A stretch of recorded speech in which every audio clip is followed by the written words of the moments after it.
So thank you so much for having me. My name is Anna Goodell, and I'm a recent graduate of the New School's Media Studies Master's Program. I'm also a senior experience strategist, researcher, and writer, and I've spent the last decade designing immersive media and films for museums. So my professional work is what led me to this degree, and through it, I was able to spend 2 years researching the origins of the contemporary technologies at the center of my career. And my thesis project centers on the inherited colonial legacies of immersive technologies and how to make cultural production more equitable. So I want to start out with a couple of definitions. First is immersion. I define this as when a simulation is so realistic that it temporarily functions as a viewer's lived experience. The second is interactivity, when a user's action influences the direction or outcome of an experience. And the third is immersive technologies, contemporary ones, and by this, I primarily mean virtual reality, VR, augmented reality, AR, and mixed reality, MR. And for mixed reality, both the visual and also the oral. But now I want to move to Brooklyn, New York, where in 1903 at Coney Island's Luna Park, for a mere 25 cents, you could travel to the North Pole. In the early 1900s, millions experienced 20,000 Leagues Under the Sea.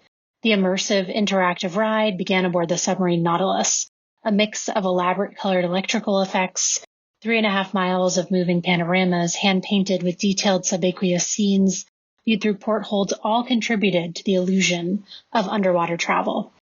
After surviving a near collision with a passing sub, the audience approached the frozen tundra and the cabin cooled, thanks to the latest technology, refrigeration. The crowd disembarked through the hatches and found themselves in an icy scene. Live polar bears and sea lions dotted the landscape. Native Alaskan performers and their snow dogs greeted the audience and acted as their guides, showing them the land. Here's one journalist's take, quote, "Boreal blast gives chilly realism to the experience, which may be a trifle uncomfortable for those in summer attire, but they forget anything of this kind in witnessing the marvelous display of the aurora borealis, which greets them as the exploration nears its end." End quote. The ride culminated in a light show of the Northern Lights, with live aerialists, including the performer in the image on the right, enhancing the display. On the left is the only image I've seen inside the ride. It's one I found in a newspaper article, and I know it's a bit grainy, but hopefully you can see some of the Native Alaskan performers and their snow dogs against the icy simulated Arctic. So though many visitors experience the ride simply as a visceral thrill, it was designed as an embodied imperial fantasy. The audience took on the role of colonizer, quote-unquote, discovering the Arctic firsthand. Under the guise of amusement, this consciously crafted mass pedagogical tool profoundly impacted Americans' views on race, in that it justified imperialism, showing the audience its thrilling benefits while erasing its violence. Moreover, amidst a moment of profound social upheaval and uncertainty, the ride reassured the crowd that the future was bright and the best was yet to come. So, do you still believe that virtual reality is a new technology? This ride is one of my 2 historical case studies. The second is a trip to the moon. It debuted just 2 years earlier at the 1901 World's Fair in Buffalo, New York. A trip to the moon followed a similar template and was created by the same showman, Frederick Thompson. I argue that they are both immersive and interactive colonial fantasies. And A Trip and 20,000 Leagues functioned in conversation with the ethnographic villages surrounding them. Together, the rides and villages show that virtual reality, elaborate travel simulations, and interactive full-body cultural experiences are not new technology. In this early 20th century form, millions experienced these rides. Millions enjoyed the thrill of embodied fantasy worlds. And let me be clear that World's Fair leaders did not hide their intentions. Here's how the 1901 director explained the fair's purpose. Quote, "This is the best opportunity we have to justify, by means of the most available object lessons we can produce, the acquisition of new territory." End quote. What perhaps is less obvious is that the best object lessons did not rely on objects at all. They relied on people, more specifically cultural performers in the immersive rides and ethnographic villages, to justify imperialism to the American public. And amusement parks grow directly out of this impulse at the same moment. Though focused more on profits than fostering nationalism, the rides were often very similar or even identical. Now you might be asking, what does this have to do with contemporary XR experiences in films? Well, while tech-driven cultural experiences can now be consumed in ways unimaginable in 1903, I believe our current iterations viewed through headsets and digital layers are successors of these early experiences. I believe they inherit these colonial legacies. And these legacies are complicated and painful, which is partially why many industries choose to ignore them and celebrate immersive technologies as natural empathy machines. But the truth is, we know better. No technology is neutral, and it is critical for contemporary creators, institutions, and studios to adopt a historically contextualized approach to cultural creation or risk repeating the same colonial encounter in contemporary experiences. There are many creators already engaged in this work, and this is a critical piece of my research that I'm happy to talk more about. So where do we go from here? First, it's important to acknowledge that this is a shared challenge. Across industries and fields, we are all grappling with the same questions of how to use immersive tech for cultural preservation and knowledge sharing. And while many critical conversations are happening in academia, they're siloed and aren't reaching the public. Everyone needs to be a part of this discourse. Everyone needs to see the clear connection between cultural production, immersive technology, and their inherited colonial legacies. Second, I advocate for shared terminology to articulate the manifestations of these legacies in contemporary experiences. Here's an example of a key term, toxic empathy. I borrow this term from media scholar Lisa Nakamura, who credits Black scholars for laying the foundation for her research. She explains that toxic empathy, quote, enables white viewers to feel that they have experienced authentic empathy for others, and this digitally mediated compassion is problematically represented as itself a form of political activism, end quote. Can you think of an immersive piece you've experienced that relied on toxic empathy? Another is toxic embodiment. I borrow this from literary scholar Alicia Gaines. Toxic embodiment is, quote, the troublingly persistent assumption that becoming Black, or more generally, I argue, embodying any marginalized identity, even temporarily, can cure racism, end quote. I believe toxic embodiment is pervasive in immersive films. And third, I offer not a template, but a set of critical questions, with the goal being to push creators to confront these legacies and their own cultural production process. Perhaps the most pressing are, who is really benefiting from this experience, and what knowledge is this experience sharing, and how is that knowledge being communicated? I offer critical questions to encourage more ambitious goals. How can we envision more than fleeting feelings of empathy and performative allyship, and push towards more meaningful change, toward personal reflection and open public conversation? And that brings me to my contemporary case studies. Through them, I document and analyze the manifestations of the early 20th century rides legacies across these four experiences and how their creators either ignore them or actively confront them. 2 are 360-degree films, The Displaced by the New York Times, and Traveling While Black, directed by Roger Ross Williams. And 2 are what I term interactive archives, Dimensions in Testimony, produced by the Shoah Foundation and Not the Only One by artist-scholar Stephanie Dinkins. I define the 360 films as immersive and the interactive archives as interactive. Interactive in the sense that the audience can ask the archive questions and the archive responds. These two pieces essentially function as advanced audio assistants, but its data set is exclusively oral history archives. These keep alive critical first-hand memories and stories long after people pass on.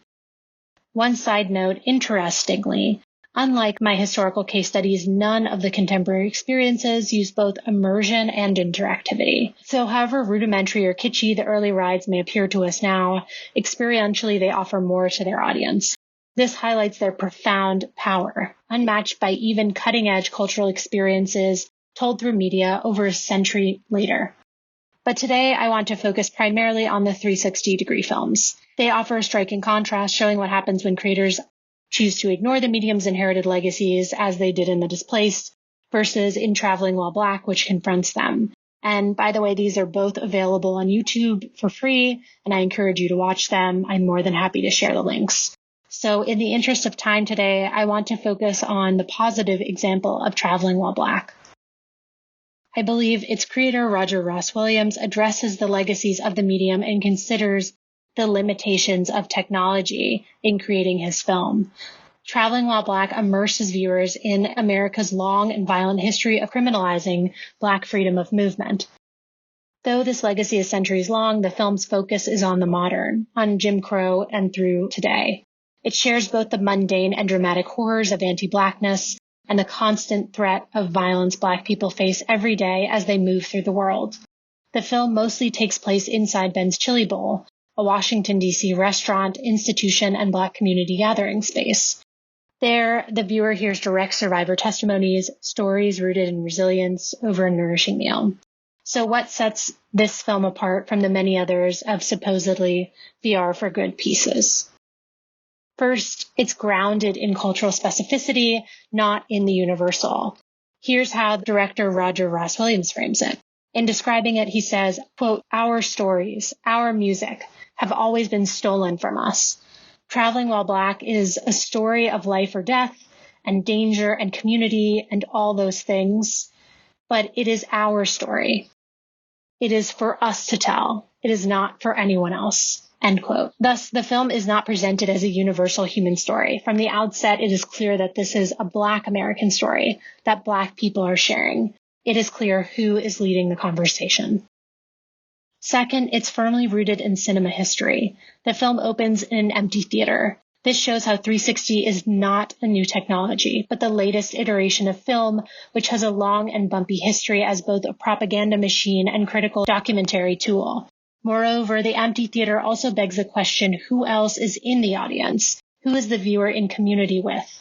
Already, critical work is being pushed back on the viewer. They are forced to situate themselves and scrutinize their gaze. And at its core, this film is about direct survivor testimony, presented from the safety and comfort of Black spaces. These survivors are adults, not children. And while their experiences are wholly personal, they are contextualized within larger historical trends, and the testimonies are presented as direct, synced sound and visuals. The horrors of their testimonies are a means to an end. Unlike The Displaced, where the children's horrific stories are the core experience, Traveling While Black is centered on community and resilience. The harrowing stories speakers share are meant to force personal reflection, stoke outrage, and ultimately spark change. This is a still from the film's most powerful testimony given by Samaria Rice, the mother of 12-year-old boy Tamir Rice, who white policemen murdered in 2014 while he was playing in a public park after school. He was unarmed. As Rice shares her story of the tragic shooting and the harrowing aftermath, everyone in the restaurant attentively listens to her. The viewer is aware that they are also temporarily invited into this Black community space, also to listen to her. In a sense, the film turns a technical constraint into an asset. A key limitation of 360 films is that, though they may feel conversational, they're actually passive and fixed. In this case, Williams, the film's director, uses that lack of interactivity to introduce viewers, especially white viewers like myself, to critical conversations about race led by Black folks. What's critical here is that though viewers feel immersed and feel they are part of the conversation, they cannot take up space in the conversation, literally with their physical presence or figuratively by interrupting the speaker. All they can do is listen. Listening is the core method this film communicates knowledge. Seeing is secondary. This film also reminds the viewer again and again that the past is never safely behind us. One way it does this is by presenting the past and the present simultaneously. During some testimonies, depending on how the viewer orients their head, as the contemporary speaker shares, the viewer can also see the restaurant as it was in the 1960s. This ensures that there is no safe distance between historical and contemporary racism. Thus, the viewer must at least consider the way racism is live and well today. And finally, building off of that, the film creates no safe distance between the viewer and the subject. The piece ends with a difficult question. When does it end? The voice is rightfully strained, frustrated, tired, and angry. This presents a call to action that is perhaps even more salient in 2021 than it was when the film was released in 2019. Thus, there is no comfortable resolution. Instead, the viewer, especially white Americans, are held to account. forced to confront their own entanglement within the system of white supremacy. Was empathy produced? Yes. How could someone not be empathetic in listening to a mother talk about the senseless murder of her child by the state? But is empathy the end goal? No. This asks much more of the viewer to consider how the technology is being used, 360 Films and its legacy, to consider anti-Black racism in America, past and present, and the ways to move forward and reduce harm. From my examples, I hope you now see the profound power creators hold, either to confront the medium's inherited legacies or reinscribe them. While there's so much more to say for now, I end by emphasizing while it is critical to confront the medium's inherited risks, it's also important to embrace its possibilities, especially for institutions who are grappling with gaps in their own collections and their own colonial legacies. These mediums hold profound promise. With historical context, conscious design practices, and shared creative partnerships, immersive tech can offer new spaces for community healing, for cultural preservation, and for historical justice. Thank you.